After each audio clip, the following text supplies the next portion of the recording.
Captain Deho stared at the strange signal on his screen. For 3 days, the weak signal had been getting stronger. Now it was loud enough to hurt his ears through the ship's speakers. "Turn it off," said Jiwoo, the science officer. She rubbed her temples. "That noise is giving me a headache." "No," Deho said firmly. "This signal is old. Very old. Want to know where it comes from?" The exploration ship Soul's Promise was small but fast. Only 5 crew members worked on board. They had been flying through empty space for 2 months. Looking for new planets. So far they had found nothing but rocks and gas clouds. But this signal was different. It was not like human radio waves. It was not like any alien communication they had studied at the academy. The pattern was too complex, too organized. Someone or something had made it on purpose. Captain called Bioram from the engine room. She was the ship's engineer, good with machines and computers. "I'm getting strange readings. The signal is coming from something big. Really big." Deho walked over to look at her screen. Numbers and lines covered the display. He could not understand most of it, but one number made him stop breathing for a moment. "Is that the size?" he asked. "Yes, sir." "Whatever's making that signal, it's as big as Earth's moon." The bridge went quiet. Hein Wu, their language expert, looked up from his desk. Young Sik, who handled security, stopped cleaning his weapons. Even Jiwoo forgot about her headache. "That's impossible," Jiwoo said. "Nothing. That big could hide out here. Our long-range sensors would have seen it weeks ago." "Unless it doesn't want to be seen," Young Sik said quietly. He was always suspicious of new things. It kept the crew alive. Deho made his decision. Set course for the signal. Full speed. "Captain, I don't think this is wise," Jiwoo said. "We should report this to Earth Command first. Let them send a proper research ship. By the time they get here, whatever this is might be gone. We're explorers. This is what we do." The ship turned toward the signal. As they got closer, the noise got louder. It was not just sound. It was like music, but sad and scary at the same time. Hyun Woo put on headphones and started working with his translation computers. "I'm picking up patterns," he said after an hour. "This isn't random noise. There are words in here. Lots of different languages, but they're all saying the same thing over and over." "What are they saying?" Deho asked. Hyun Woo looked uncomfortable. "Warning." "Danger. Remember, those words keep coming up in every language." 2 days later, they found it. The thing floating in space was not a ship or a station. It looked like a huge crystal, clear as glass, but with lights moving inside it. The lights swirled in patterns that hurt to look at for too long. "My God," whispered Jiwoo. "It's beautiful." "It's old," Boram said, checking her instruments. "The materials are like nothing in our databases. This thing has been here for thousands of years, maybe more." The crystal was perfectly round and covered in symbols. The symbols glowed with soft blue light. They moved and changed as the crew watched, like living writing. "Can we get inside?" Deho asked. "There's a docking port," Bioram said, pointing to a section where the crystal surface looked different. "It's designed for ships, but not human. Ships. The connection points are all wrong." "Can you make it work?" Boram smiled. She loved solving problems like this. "Give me 4 hours." While Bioram worked on the docking connection, Hyun-woo kept listening to the signal. The closer they got, the clearer it became. His translation programs were finding more and more languages. In the broadcast, "Captain," he said, "I think this is some kind of library or archive. The signal contains thousands of different voices, all speaking different languages. Oh, they're all talking about the same subject, which is something they call the apex destroyers. The species that burn stars, the ones who do not yield." Hyun-woo paused. "Sir, they're describing some kind of terrible enemy. Something that scared all these different alien races so much that they built this warning beacon." Young-sik checked. His weapons again. "Maybe we should leave. If something scared aliens advanced enough to build this thing, maybe we don't want to meet it." "The signal is a warning," Deho said. "Warnings are meant to help people avoid danger. We need to know what we're supposed to be avoiding." Bioram's voice came over the speakers. "Docking connection is ready, Captain." But I have to warn Yutha. Moment we connect, the crystal will know we're here. Those lights inside are not just decoration. This thing is still active. Daeho looked around at his crew. Gu was scared but curious. Hyenwu was excited about the chance to study alien languages. Orum was eager to see alien technology. Tonli Young Seek looked worried. Doc, Daeho decided. But everyone stays armed and ready to run. The connection was smooth. Biorum had done good work. Soon as the soul's promise touched the crystal, the lights inside got brighter. The sad music in the signal changed, becoming more urgent. Knows we're here, Biorum said. The whole structure just woke up. They put on their spacesuits and entered the crystal through an airlock that opened by itself. Inside, the walls were made of the same clear material, but now they could see. It was full of information. Lights moved through the crystal like thoughts through a brain. In the center of the first chamber, a hologram appeared. It showed an alien creature tall, thin, with 4 arms and silver skin. The creature looked tired and afraid. When it spoke, Hyenwu's translation computer worked hard to understand. If you can understand this message, the alien said, then you have found our final warning. We are the Kolvasti, the last of the Ethereal Council. We built this archive to remember what happened to us and to warn others. The hologram changed, showing a map of the galaxy. Ow. Red dots appeared in many places. 50,000 years ago, our civilization spanned 1,000 worlds. We had peace. We had art. We had hope. Then they came from the third planet of a small yellow star. They came in ships that were breaking apart. They were dying. We tried to help them. Daeho felt cold inside his spacesuit. World, a good world, with clean air and fresh water. We asked only that they live in peace with us. They refused. They said they would take what they needed. They said no one could cage them. The hologram showed battles, ships fighting in space, cities burning on planets. The humans in the images looked just like modern humans, but they fought with a savagery that made Youngseek step backward. They were not the strongest race we had met. They were not the smartest, but they would not stop, and we destroyed their ships. They kept fighting in the wreckage. When we captured them, they killed themselves rather than surrender. When we wounded them, they used their own blood as weapons. Gu grabbed Daeho's arm. Captain, she whispered, the third planet of a small yellow star, that's Earth. They're talking about us. The hologram continued. We called them the species that burned stars because they would destroy anything to win. They called themselves humans. The crystal chamber filled with silence, except for the sound of 5 humans breathing very fast inside their spacesuits. The alien in the hologram looked directly at them, as if it could see through 50,000 years of time. If humans have found this archive, then our worst fears have come true. They have returned to the stars. To whoever finds this message, run, hide. Humans do not know mercy. Humans do not accept defeat. Humans are coming. The hologram faded, leaving the crew alone with the terrible truth. They had found an ancient warning beacon, and the warning was about them. For 10 minutes, nobody spoke. The 5 humans stood in the crystal chamber, staring at the place where the hologram had been. The aliens' words echoed in their minds. Humans are coming. This has to be wrong, Giwu said finally. Her voice shook inside her helmet. These aliens are talking about some other species, not us. The third planet of a small yellow star, Hyenwu said quietly. That's Earth. There's no mistake. Melseek was checking the walls, looking for threats. Maybe these aliens lied. Maybe they attacked us first, and this is their version of the story. 50,000 years ago, humans barely knew how to make fire, Barham said. We weren't flying spaceships. We were living in caves. Captain Daeho walked to the center of the chamber. There's only one way to find out the truth. We need to see more of these records. He touched one of the glowing symbols on the wall. The crystal responded immediately. New lights flowed through the walls, and another hologram appeared. This one showed a different alien, shorter, with blue skin and 6 eyes.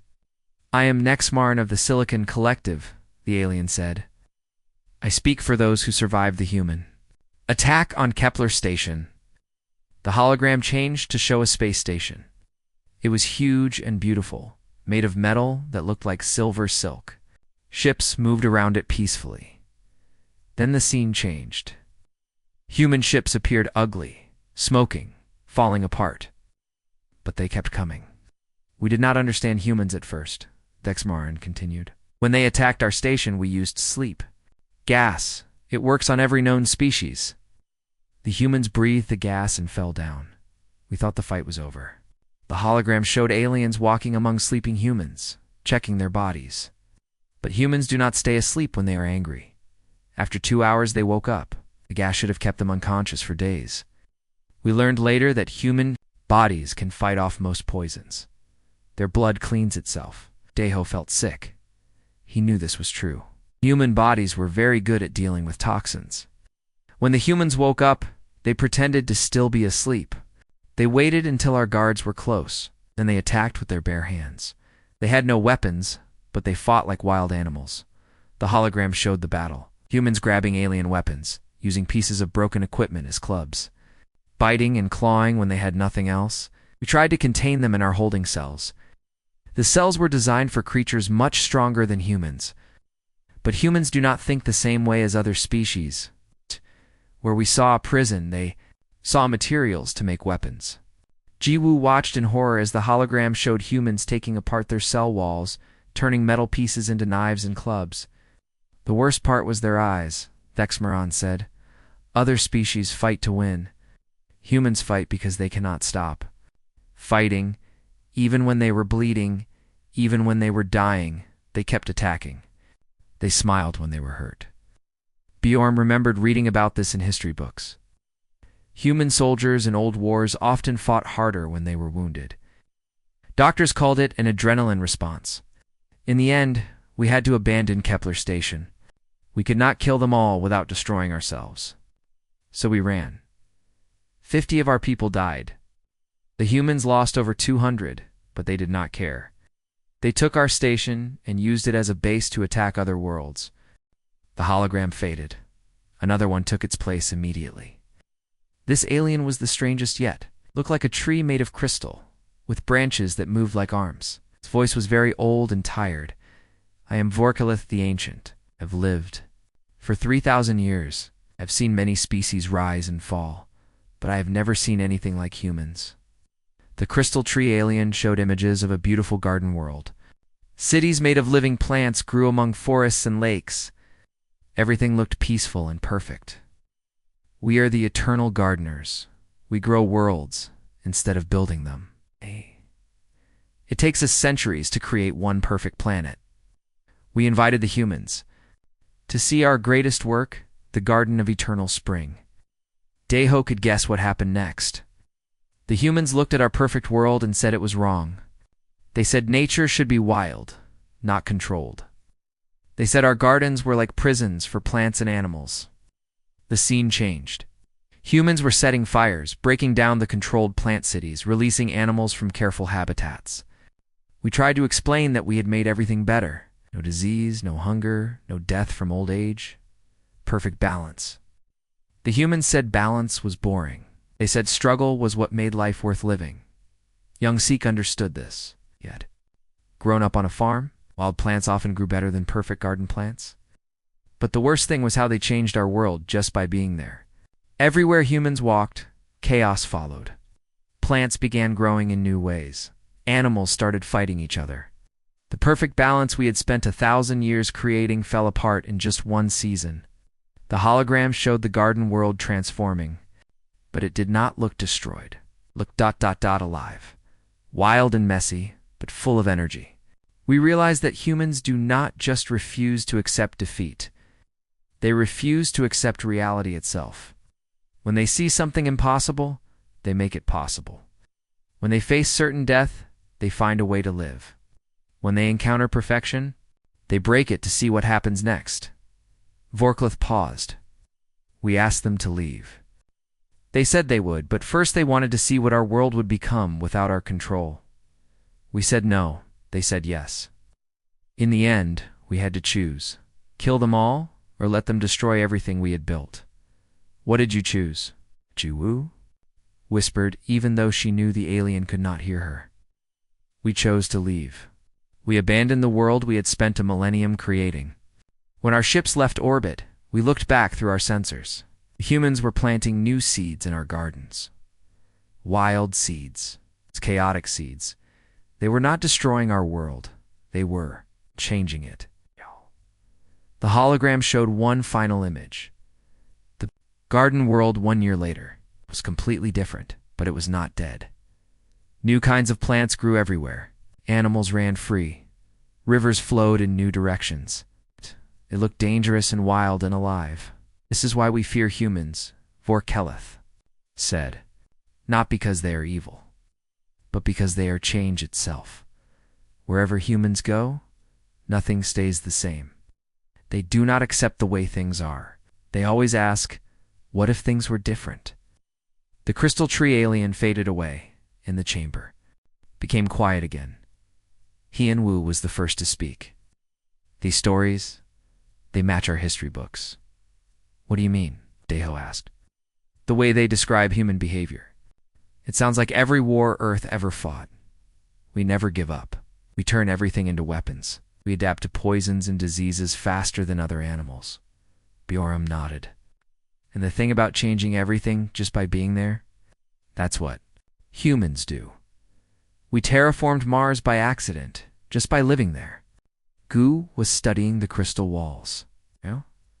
More symbols were glowing now, waiting to be activated. There are hundreds more testimonies in here, maybe thousands. Young Sik was looking at his weapons. These aliens, they're not lying, are they? This is really what humans were like 50,000 years ago. Eho touched another symbol. A new hologram appeared, showing an alien that looked like a giant butterfly made of light. I am Melthara of the Dreamweavers, the new alien began. We are a peaceful species. We communicate through shared thoughts and emotions. When we first met humans, we tried to welcome them with our most beautiful dreams. The hologram showed aliens sharing colorful visions with humans, images of peace, love, and harmony. But human minds do not work like other minds. When we shared our dreams of peace, they dreamed of war. We showed them beauty. They imagined ways to make it more beautiful by changing it. When we offered them paradise, they asked what was wrong with it that needed to be fixed. Melthara's light grew dimmer. We learned that humans cannot share dreams the way we do. Their minds are too individual, too chaotic. Each human thinks differently from every other human. This makes them unpredictable, dangerous. The hologram changed to show humans and Dreamweavers working together. But the humans kept disagreeing with each other, coming up with new ideas, changing the plans. We built them a perfect city based on their own dreams. But by the time it was finished, they wanted something different. They said they had learned new things while building it. They said the city we made was now obsolete. Gu laughed, but it was not a happy sound. That sounds like every human construction project ever. In the end, Melthara continued, we realized that humans do not want perfection. They want the chance to keep trying to achieve perfection, even though they know they will never reach it. They enjoy the struggle more than the victory. The butterfly alien faded, and another took its place. Then another. Each one told the same story from a different angle. Humans who would not give up. Humans who turned everything into weapons. Humans who changed whatever they touched. After 2 hours of testimonies, the crew was exhausted. Had learned that 50,000 years ago, early humans had spread across the galaxy like a plague, not because they were evil, but because they were so completely, impossibly human. We need to get back to the ship, Daeho said finally. Wait. Need to think about this. As they walked toward the airlock, Borm noticed something on her scanner. Captain, this archive isn't just playing old recordings, it's connected to something. There are data streams going out into space. What kind of data streams? Real time. Updates. This thing is still broadcasting. Actively. Hyenwu stopped walking. Broadcasting to who? Unknown. But the signals are going to dozens of different star systems. Maybe hundreds. Young Sik understood first. They're still out there. The descendants of these aliens are still watching for us. Deho looked back at the crystal chamber, where more holograms were waiting to tell their stories. And now they know we're back. The data streams from the crystal archive led the soul's promise to a hidden station near a dying red star. The station was small and dark, trying not to be seen, but Bjorn's sensors found it anyway. There, she said, pointing at her screen. Something is hiding behind that asteroid. As they got closer, the hidden station suddenly came alive. Lights turned on. Weapons pointed at their ship. A voice spoke in their radio, using perfect human language. "Human vessel, you will stop and prepare to be boarded. Do not resist. We have been waiting for you." Deho was surprised. "How do they know our language so well?" "We have been listening to your radio signals for 300 years, the voice said. "We know about your wars, your movies, your music. We know everything about you." A strange ship appeared from behind the asteroid. It was long and thin, like a needle made of silver metal. It moved smoothly toward the soul's promise. "Permission to come aboard?" the voice asked, but it was not really a question. 5 aliens came through the airlock. They were tall and graceful, with pale blue skin and large black eyes. They moved carefully, like they were afraid of breaking something. When they saw the humans, they stopped and stared. The leader stepped forward. "I am Zilveron, Elder Keeper of Memory. We are the descendants of those who escaped your kind 50,000 years ago." Deho tried to look friendly. "We come in peace. We want to understand what happened in the past." Zilveron laughed, but it was a sad sound. "Peace. Humans do not understand peace. You understand victory and defeat. You understand war and preparation for war, but peace." He shook his head. "Peace is when nothing changes. Humans cannot exist when nothing changes." The aliens led the human crew to their station. Inside, the walls were covered with screens showing images of Earth, pictures of human cities, human wars, human art, videos of humans playing sports, working in factories, exploring space. "We have watched you rebuild your civilization," Zilveron said. "After your first expansion into space failed, your species went back to your home world. We thought you might have learned to be peaceful." Jiwoo looked at the screens. "We did learn. We stopped most of our wars. We work together now," said another alien, smaller than Zilveron. "You learn to work together. This makes you more dangerous, not less." The aliens showed them a screen with human history. "Look at your wars. Each one taught you something new. How to organize better. How to fight smarter. How to unite against common enemies. Every failure made you stronger." Youngseek was studying the alien technology. "It was advanced but old. You've been preparing for us to come back."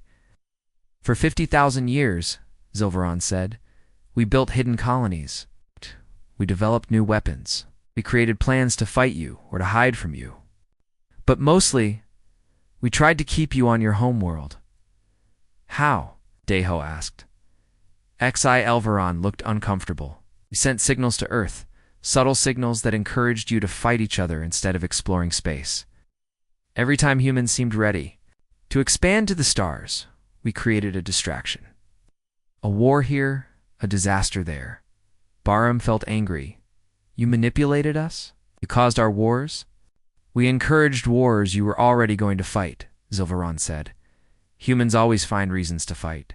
We just helped you find reasons to fight each other instead of us.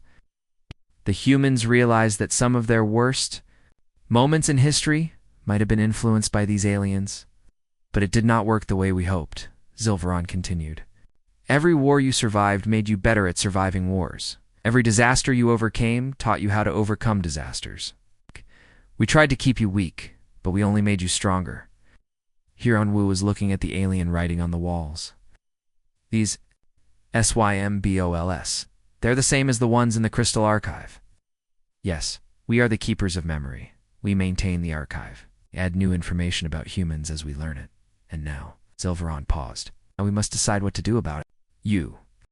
Zilveron led the humans to a large chamber in the center of the station.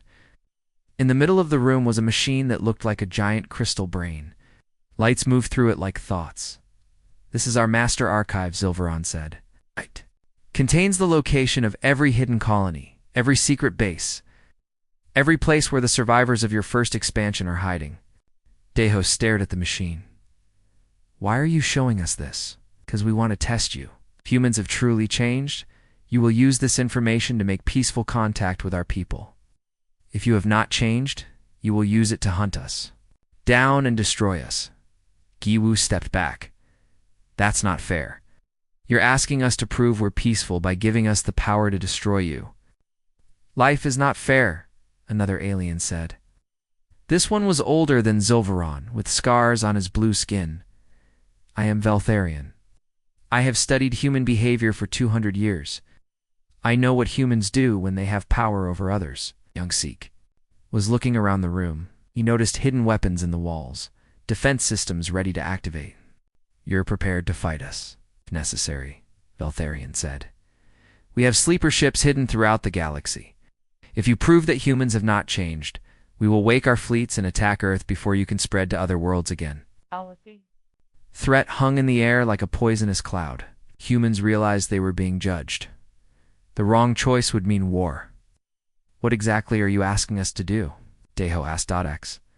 Elvarin touched the crystal brain. A hologram appeared, showing a star map with hundreds of glowing dots. These are the locations of our hidden colonies. We will give you this information. You will return to Earth and decide what humanity does with it. And if we choose wrong, our fleets will destroy your homeworld before you can use the information against us. Borum was studying the alien technology around the room. She made a decision that surprised everyone. She walked to the control panel of the Soul's Promise and began pressing buttons. What are you doing? Deho asked. I'm disabling our weapons, Biorum said. All of them. And I'm sharing our defensive codes with their computers. The aliens stared at her in shock. If we're going to prove humans have changed, Biorum continued, we need to show that we can choose to be defenseless, that we trust you not to hurt us, even when we cannot fight back. Young Sikh understood what she was doing. He put down his weapons and stepped away from them. I'll stay here as a hostage. If humanity breaks your trust, you can kill me. You would sacrifice yourself for people you do not know, Zilveron asked. That's what peaceful people do, Young Sikh said. They take risks to avoid war. Veltharion was shaking his head. This is a trick. Humans do not sacrifice themselves for enemies. We're not enemies, Giwu said. We're two species trying to find a way to live in the same galaxy without killing each other.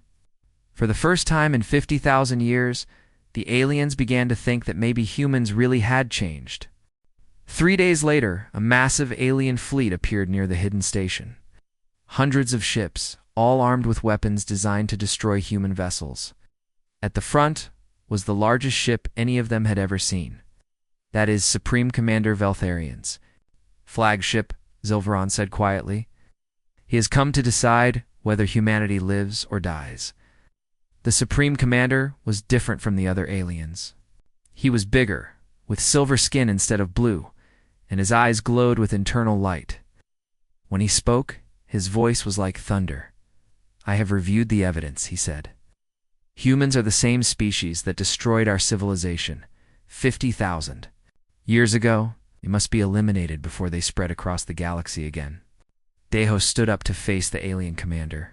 You're right. We are the same species. We do refuse to give up. We do turn everything into weapons. We do change whatever we touch. The alien fleet powered up their weapons. But Deho continued. Those same traits that made us dangerous also made us capable of growth. We learned from our mistakes. We chose to become better. Words, Veltharion said. Show me proof. At that moment, alarms began ringing throughout the station. A Keeper transport ship was in trouble near the dying star. Its engines had failed, and it was falling toward the star's surface. Rescue ships are too far away, one of the aliens reported. The transport will be destroyed in 1 hour. Veltharion looked at the humans. Here is your test. That transport carries 300 Keeper civilians, including children. Save them, and I will believe humans have changed. Fail to save them, and I will know you are still the same species that destroyed our worlds. But our ship can't survive that close to the star, Giwu said. Then you have a choice, Veltharion said. Save yourselves or save your enemies. Deho looked at his crew. Everyone understands what this means? They all nodded. If they tried to save the Keeper transport, they would probably die. Take us in, Deho ordered. The Soul's Promise flew toward the dying star. The heat was incredible. Warning lights flashed as the ship's hull began to melt, but they kept going. There. Borim shouted. I see the transport. The Keeper's ship was tumbling toward the star, its hull cracked and leaking air. 300 aliens inside, waiting to die. We can't get close enough, Youngsik said. The heat will destroy us, and we'll have to be creative, Deho said. He remembered the old stories about humans 50,000 years ago. But will it push the transport away from the star? Borim calculated quickly. Maybe, if we time it exactly right, do it. The human ship flew directly between the transport and the star. Borim overloaded the engines. Explosion pushed the Keeper transport away from the dying star, toward safety. The Soul's Promise was destroyed. 5 humans should have died. But at the last second, Keeper rescue ships arrived. When Deho woke up, he was in a medical bay on Veltharion's flagship. The alien commander was standing beside his bed. You chose to die for us, Veltharion said. This is not the behavior of the species we remember. We're still the same species, Deho said. We still refuse to accept defeat. But now we define victory differently. Saving lives is more important than saving ourselves. 6 months later, Deho stood before the first joint Human Keeper Council in galactic history. Representatives from Earth and from dozens of hidden Keeper colonies sat at the same table. The ancient warnings were right, Deho said in his speech. Humans are a species that changes everything they touch. But change is not always destruction. Sometimes change means growth. Sometimes change means hope. Zilveron, now serving as the Keeper ambassador, stood to respond. We spent 50,000 years fearing the return of humans. We prepared for war. We planned for destruction. We never prepared for friendship. He activated a hologram showing the Crystal Archive. Today, we update the ancient records one final time. The entry will read, "The species that burned stars has returned, but they no longer burn stars to destroy. They burn them to light the way for others." The council chamber filled with applause from dozens of different species. Our job now, Deho said, is to find those other civilizations and show them that the monsters they remember are gone. In their place are guardians who refuse to let anyone face the darkness alone. The ancient ones still remembered, but now they remembered hope instead of fear.